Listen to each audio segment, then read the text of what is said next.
Hi everyone, Radhe Radhe. कैसे हैं आप लोग? आई होप आप लोग बहुत अच्छे होंगे और अपने आने वाले एग्जाम की तैयारी भी बहुत अच्छे से कर रहे होंगे। तो जैसा कि आप सबको पता ही है कि अभी इस समय यूपी आंगनवाड़ी हो, एमपी आंगनवाड़ी हो या फिर ऑल इंडिया कहीं भी आंगनवाड़ी की बात हो रही हो, जिसमें कार्यकर्ता, सेविका या सहायिका के रूप में या फिर पर्यवेक्षक के रूप में जो बातें चल रही है, उसके रिगार्डिंग बहुत सारे वीडियोस बन रहे हैं और उसमें बताया जा रहा है कि किस तरह से आवेदन होगा, कब, कहाँ पे, कैसे, क्या चीजें होंगी, प्रोसेस क्या है, सब बताया जा रहा है। बट एक चीज आप लोग को लगातार कमेंट कर रहे हैं, जैसा कि मैंने भी जब वीडियो बनाया था तो आप लोगों ने कमेंट किया था कि दीदी इसमें काम क्या करना होगा या फिर ये किस तरह की जॉब प्रोफाइल रहेगी। तो आज उसी से रिलेटेड मैं आपको सारी चीजें बताने वाली हूँ। आपका जो डाउट है वो क्लियर हो जाएगा। आप ये कंफर्म हो जाएंगे कि आपको इसमें फॉर्म भरना चाहिए या नहीं, या फिर आपको इसमें किस तरह से वर्क करना है, क्या आपकी पेमेंट रहेगी, किस तरह से जॉब प्रोफाइल ये रहने वाली है। तो सारी चीजें मैं आपको इस वीडियो में बताऊंगी। तो वीडियो लास्ट तक जरूर से जरूर देखिएगा और चैनल पे नए हैं तो लाइक, कमेंट, शेयर कर दीजिएगा वीडियो और सब्सक्राइब करना भी मत भूलिएगा, ठीक है। तो वीडियो को चलिए स्टार्ट करते हैं और वीडियो को लास्ट तक जब आप देखेंगे तो आपके सारे डाउट क्लियर होंगे। जब आप तुरंत वीडियो देख के और चले जाएंगे तो फिर आपका डाउट रह जाएगा और फिर आप अगेन कमेंट करेंगे कि इसमें क्या कैसे चीजें होने वाली हैं, ठीक है।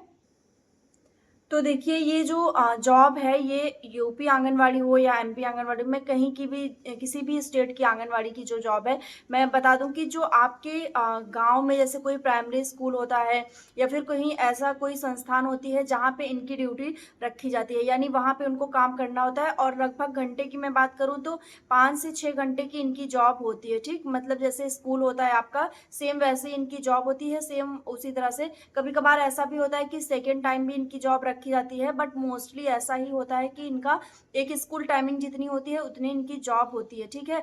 और इनको उसी स्कूल में ही रह के या फिर उसी संस्था में रह के इनको वहाँ पे कार्य करना रहता है। जो जितनी भी गवर्नमेंट द्वारा जो स्कीम आती है बच्चों के लिए या गर्भवती महिलाओं के लिए या कुछ भी ऐसा ऐसी स्कीम आती है या टीकाकरण से संबंधित कुछ चीजें आती हैं, तो उसके ही मतलब उसी के लिए इनको काम करना रहता है। सीधी सी बात है कि उनको यही सब देखना होता है।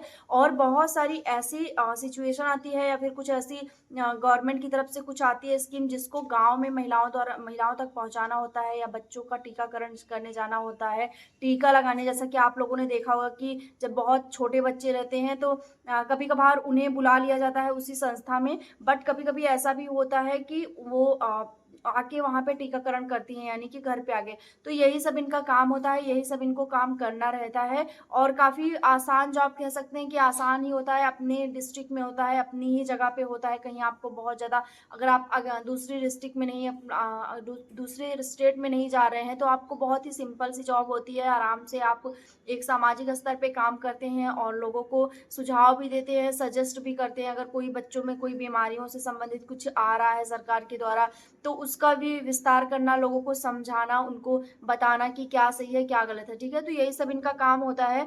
अब आप लोग का एक और क्वेश्चन आता है कि इसमें प्रमोशन होता है या फिर ये लोग इसी पे ही मतलब अटके रहते हैं सेम इसी पे। तो मैं आपको बता दूं कि इसमें प्रमोशन भी होता है इस जॉब में, बट बहुत रेयर प्रमोशन होता है। ज़्यादातर देखने को यही मिलता है कि बहुत ज़्यादा प्रमोशन वगैरह नहीं होता, बहुत रेयर प्रमोशन होता है। जब विभाग के तरफ से कोई वैकेंसी आती है जिसमें देखते हैं कि किसके कितना एक्सपीरियंस है, 5 साल का, 6 साल का, मतलब काफ़ी लंबा एक्सपीरियंस आपके पास होना चाहिए। ये नहीं कि आपने ज्वाइन किया और 10 महीने 1 साल बाद आपका प्रमोशन हो जाएगा, ऐसा नहीं होता है।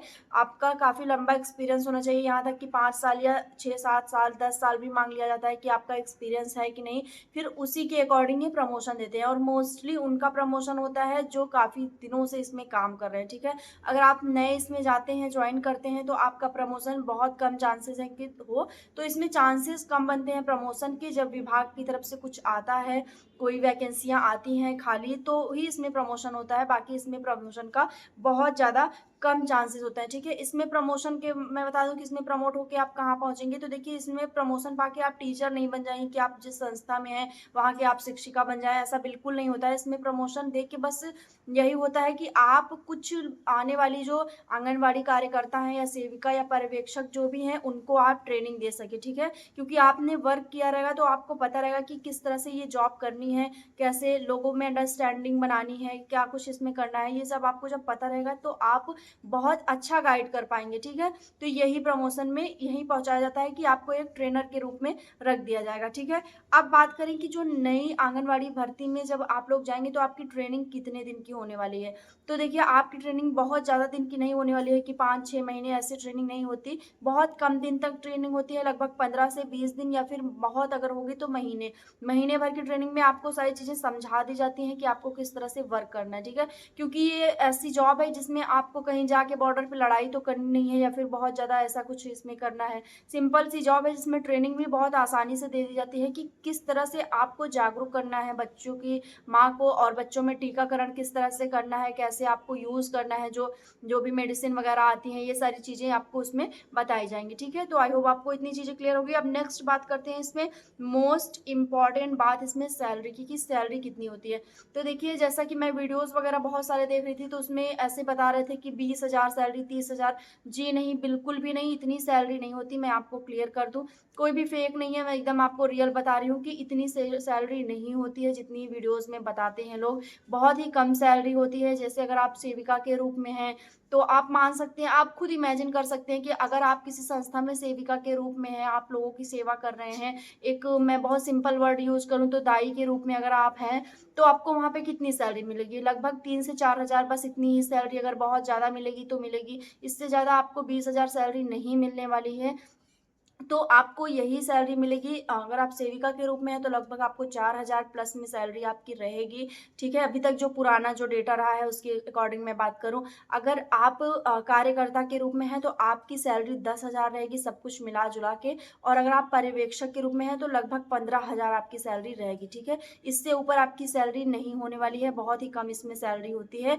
बट सरकार की ऐसी एक मैंने नोटिफ़िकेशन पढ़ा था कि उन्होंने कहा था कि जब आने वाली जो वैकेंसियाँ हैं उसमें ये सैलरी इंक्रीज़ की जाएगी, यानी कि बढ़ा के दी जाएगी। तो हो सकता है कि 2025 में जिसको 4,000 मिल रहा है उसको 6,000 मिलने लगे, जिसको 10 मिल रहा है उसको 12 या 15,000 मिलने लगे, ठीक है? तो यही इसकी सैलरी होने वाली है। तो ये चीज़ें आपको क्लियर हो गई होंगी। अब इसमें मैं बात करती हूँ कि आपका जो वर्क है वो किस तरह से रहेगा। तो मैंने आपको बताया कि आपको एक संस्था में बच्चों के बीच में रहना होगा। आप हो सकता है कि वहाँ पे उनकी देखभाल करें, या आपको वहाँ पे देखभाल नहीं कर रहे हैं तो भी आपको वहाँ पे अपना जाके ड्यूटी देनी होगी, ठीक है? तो इस तरह से कुछ ये इसका काम है, कुछ इसकी जॉब प्रोफाइल है। आई होप आपको सारी चीज़ें क्लियर हो गई होंगी। फिर भी अगर कोई डाउट रह जाता है तो आप पूछ लीजिएगा, मैं आपको रिप्लाई कर दूँगी, ठीक है? और आप इसका अगर फॉर्म अप्लाई करना चाहते हैं तो भी आप बताइएगा कि जब भी इसका फॉर्म आएगा या जो भी अपडेट आएगी तो यूपी में, तो मैं आपको उससे ज़रूर अवगत करा दूँगी। आपको सारी चीज़ें क्लियर कर दूँगी कि किस तरह से इसमें क्या कुछ करना है, ठीक है? तो आई होप आपको सारी चीज़ें समझ में आ गई होंगी। तो ऐसे ही नई-नई अपडेट के साथ आप जुड़ जाइए इस चैनल पे, मैं आपको नई-नई अपडेट देती रहूँगी। जो भी मुझे लगेगा कि ये आपको बताना चाहिए या आप तक इसको पहुँचाना चाहिए तो ज़रूर मैं प्रयास करूँगी कि मैं आप तक पहुँचाऊँ। और एक आप लोग की बहुत ज़्यादा शिकायत रहती है कि आप कमेंट का रिप्लाई नहीं करती हैं। तो देखिए मेरे पास इतने ज़्यादा कमेंट्स आते हैं ना कि मैं एक-एक कमेंट का रिप्लाई करना बहुत ही ज़्यादा मुश्किल होता है। बट हाँ, ये है कि मैं देखती ज़रूर हूँ कमेंट्स। तो आप लोग कमेंट किया करिए, मैं आपके कमेंट्स देखती हूँ, बट बहुत ज़्यादा कमेंट होने की वजह से मैं एक-एक का रिप्लाई नहीं कर पाती हूँ, क्योंकि मैं और भी चीज़ों में बिज़ी रहती हूँ, जैसे स्टडी हो गया या फिर कुछ भी हो गया, तो मैं उसमें बिज़ी रहती हूँ। तो ये थोड़ा-सा मुश्किल होता है। आई होप आप लोग इसको समझेंगे और रिस्पेक्ट करेंगे इस चीज़ की। तो मिलते हैं नेक्स्ट वीडियो में, तब तक बाय, टेक केयर।